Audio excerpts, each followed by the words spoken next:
Okay, so Be'ezras Hashem, we are continuing with our dive into the weekly Parsha to uncover the hidden streams of recovery that rest within, to illuminate our eyes in the process of recovery, to give us a little bit of strength with living with the times through the light of the Torah. Now, in this week's Parsha, we find a profoundly significant encounter between Yaakov Avinu and the Sarah Shel Esav. Yaakov Avinu encounters the archetype of Esav, the shoresh of negativity, the hither side of his personality, all of the shadowy parts of himself that he pushed down, repressed, suppressed, tried to get rid of, emerge singularly in the guise of the Malach of Esav, his twin brother, there to attack him prior to his confrontation with the real Esav. And in order to properly understand the engagement that Yaakov Avinu has with the Sarah Shel Esav, we also have to understand the setup of this encounter. Yaakov Avinu, who had just spent so much time working his way through the trickery of Lavan to develop and cultivate the house of Israel, had his wives, had his children, had his servants, had the people there, had his support system, had his concentric circles who were there to give him insight, provide him with the proper direction that he needed to take. Then something takes place, an event takes place in the middle of the night, in the dark of the night, in the heart of darkness. Yaakov Avinu finds himself alone. He returns back to retrieve Pachim Ketanim, because the mark of any true righteousness is to care about the details as well as the large, grandiose ideas. And Yaakov Avinu, in his attempt to retrieve even the slightest element of himself, he finds himself face to face in the heart of darkness, alone with the Sarah Shel Esav. So first and foremost, it's Vayivater Yaakov Levado. Yaakov Avinu finds himself alone.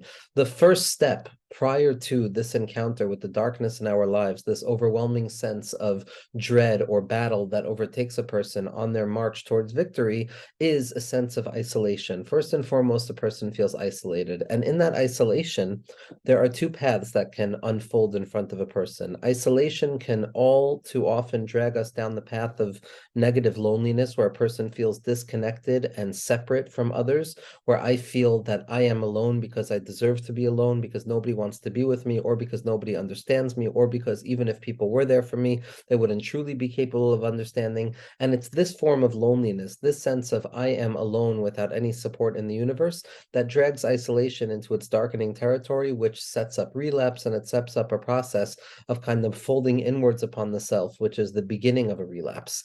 Because isolation makes me feel like I am the only person in the world who has the capacity of understanding my problem, and there is no other person in the world who could help me, or no other thing in the world who can help me along out of the problem. And when I lose hope in the opportunity of receiving help from outside of myself, from a power greater than myself, or for another person, then I fall into the pitfalls of hopelessness, and that is where isolation leads to loneliness, loneliness leads to sadness, and sadness ultimately becomes the source of shigaon, of madness, and a person loses themselves there.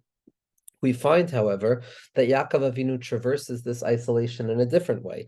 We see the language of levado. Levado can also mean solitude. That Yaakov Avinu, as he departed away from his support team, as he moved away from the concentric circles of the people who were there to mark his territory, Yaakov Avinu entered into the frightening territory of self.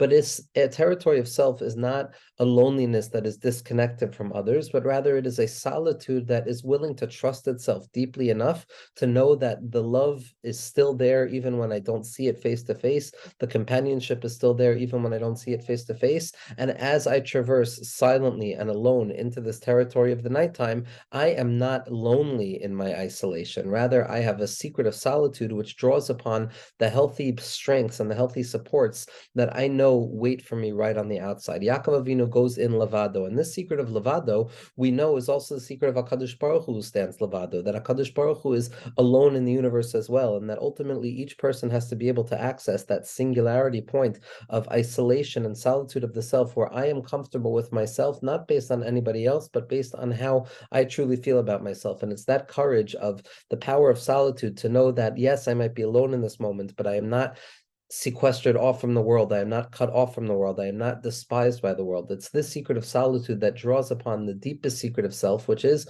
the fact that ha'adam nivra yachidi, that in the end of the day, the individual is singular in existence, and each and every person does have the responsibility to say that I am the center of the universe, and the entirety of existence was created simply for me. And it's in this place that we uncover the inherent bedidus, the loneliness, the solitude that an individual find themselves in, but rather than allowing that to drag me down into the pits of hell where I feel isolated and hopeless, I transform it into hispoidedus, being alone with HaKadosh Baruch Hu. Just as HaKadosh Baruch Hu is alone, so is man alone. And man in his aloneness has the capacity of connecting to HaKadosh Baruch Hu, Kavyachol, in his howling solitude, at which point we gain the deepest form of chavership. We uncover the deepest nikudas hachaver. We uncover the deepest possibility of talking to the Rebbeinu Shalom like we would talk to a friend. So the first thing is to enter in with solitude, but armed with the belief that I am okay in my aloneness. I am not deficient. I do not need anybody to be there to support me in order to make me feel good enough about myself, because I live with that inherent self-value. The next thing that Yaakov Avinu did when he encounters this heart of darkness is that he continues the fight. Yaakov Avinu is overwhelmed by the celestial force. There's a darkening hovering that is descending. There is an avak, there is a dust, there is a bilbul, there is a confusion that ascends and blots out the heaven. All of the positive thoughts are gone. All of the wherewithal to look forward to the next right thing is gone. I am here in this moment and my defenses are down, and I am forced to stand sturdily strong in my position, not to turn away. The moment that a person is convinced that the battle is lost, the battle is lost. A person must fight with perseverance, one foot in front of the other, to ensure that even if I might not be able to be overcoming this problem through a proactive conquering of space, I can at least protect myself and not give an inch of myself over. I can stand strong, not give in to whatever it is that the Malach of Esav is trying to convince me to do until it passes, because by objectifying the battle, by recognizing that this battle will not last forever, I can give myself the wherewithal to deal with it in the time that it takes. If I don't make myself aware of the fact that this battle is not going to last forever, then the enormity and the enormity of the problem and the longevity of the problem and how long it's going to take is so profoundly overwhelming that it's easier to just give in, because I can't foresee myself living this battle for too long. But when I recognize that this battle is a singular battle and there's a time limit to it, and there's alus hashachar, and there's a time where this malach ra is going to be forced to ascend back upwards to say kriyat shema, to recognize the unity of HaKadosh Baruch Hu as well, I am armed with the belief that this is not going to last forever, and I can hold on tight. I can hold on a little bit longer. I could give myself 10 more seconds, 20 more seconds, 30 more seconds of strength and wherewithal until the help necessarily arrives. So there is owning the power of the self. There is diving down deep into the self and uncovering the positions of self-sufficiency at the heart of solitude, not because I am grandiose in my thinking, but because in my own most solitude, I encounter the solitude of my higher power. And that encounter with the higher power, that drawing of the strength through that or of levado, through that secret of bedidus, of hispoididus, of badad yashav, badad, sitting alone, is Roshei Tevos b'chol derachecha de'ehu, that I know you in all of my ways, even in the ways that appeared to be distant from you. And that gives us the ability to persevere in the battle, to be koivesh as yitzro, and to plant our feet sturdily in the ground in order to ensure that even if we're not going to be covering more ground, we are not going to lose ground. We are not going to allow ourselves to be brought down, and we are going to take the patience necessary to face this battle.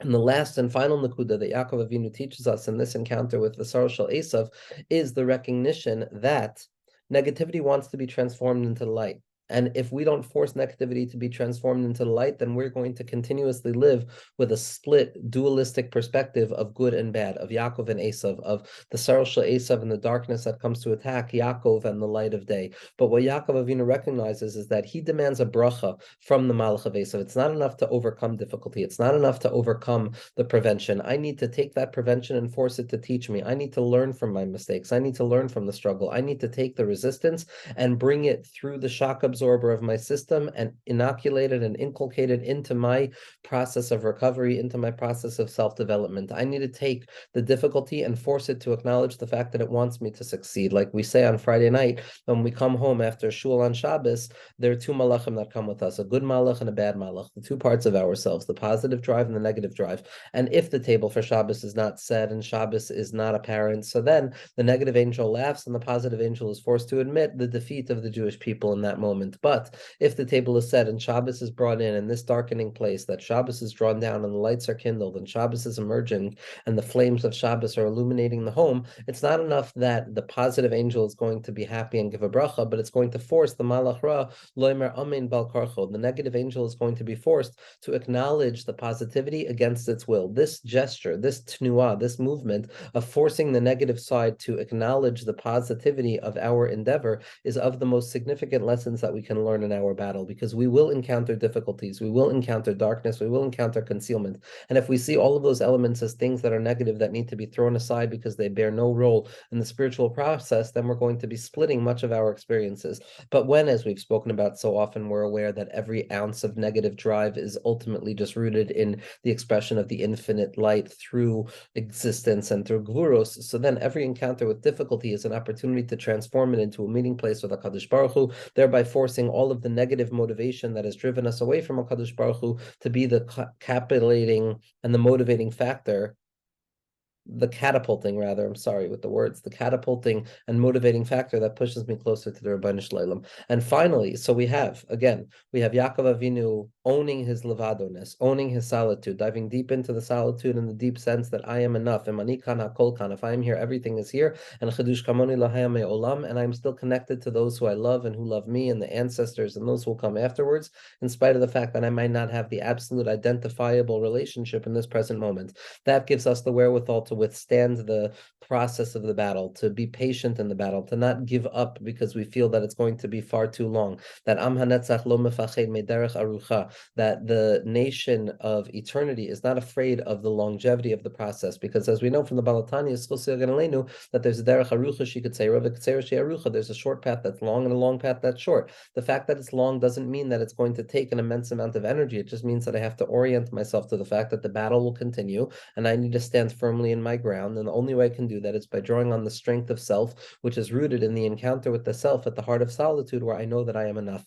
At that point, we learn to not only destroy the negativity, but to utilize the negativity against itself, to allow the negative forces and the parts of ourselves that make us feel not good enough and tell us that we're unworthy, to force them to acknowledge our worthiness, to force them to acknowledge our viability in our process of serving Hashem and in the process of recovery. And then finally, after all is said and done and we remain victorious and we overcome that struggle, we have to look back on ourselves. When the dust settles, when the avak that reaches up to the cloudied nature of the mind, which can no longer think clearly in the moment of struggle, now when the dust settles, we're able to look at ourselves and recognize what has happened here. We've undergone a shift. Our name has changed from Yaakov to Yisrael. Yaakov is still there. The previous levels of gain are still there. I haven't lost that, but something new has been uncovered. Yisrael has been uncovered. What's Yisrael? Yisrael is the koyach of fighting darkness and transforming it and overcoming it. It's a secret of facing the nighttime and proclaiming that the day rests hidden within the night, and that there's a light no matter how dark the darkness is, and that there's an illumination that is kindled for the righteous that rests hidden within the very recesses of all things. That is the secret of Yisrael. It's the secret of Yesh, Reish, Lam, and Aleph. It's the secret of existence itself, and its thickness, and its concealment,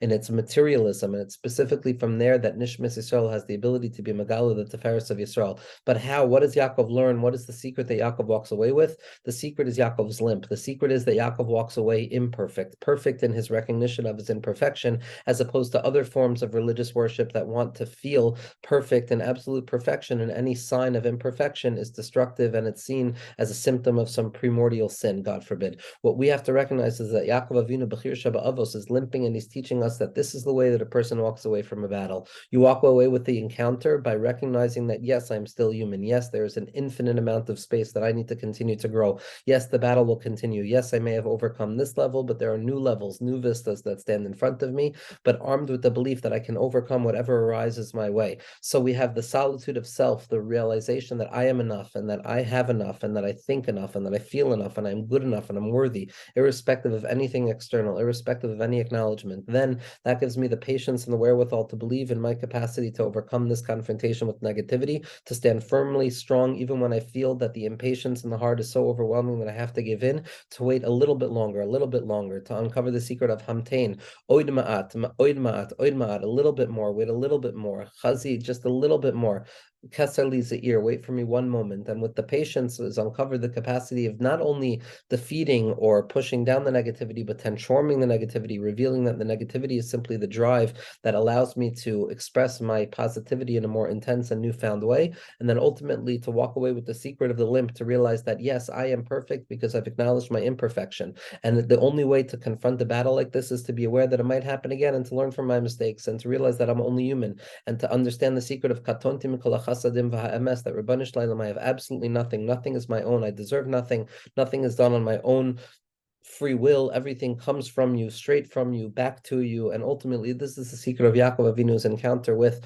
the Sarah Shel Esav in the heart of darkness, our ability to uncover the secret of Kriyat Shema, our ability to uncover the secret of redemption, our ability to prepare ourselves for the long winter, for the departure of Yosef. Yaakov Avinu encounters this darkness and he transforms it. He reveals that there's light hidden there and that the darkness is simply there to motivate a further expression of the light being revealed. Be'ezras Hashem.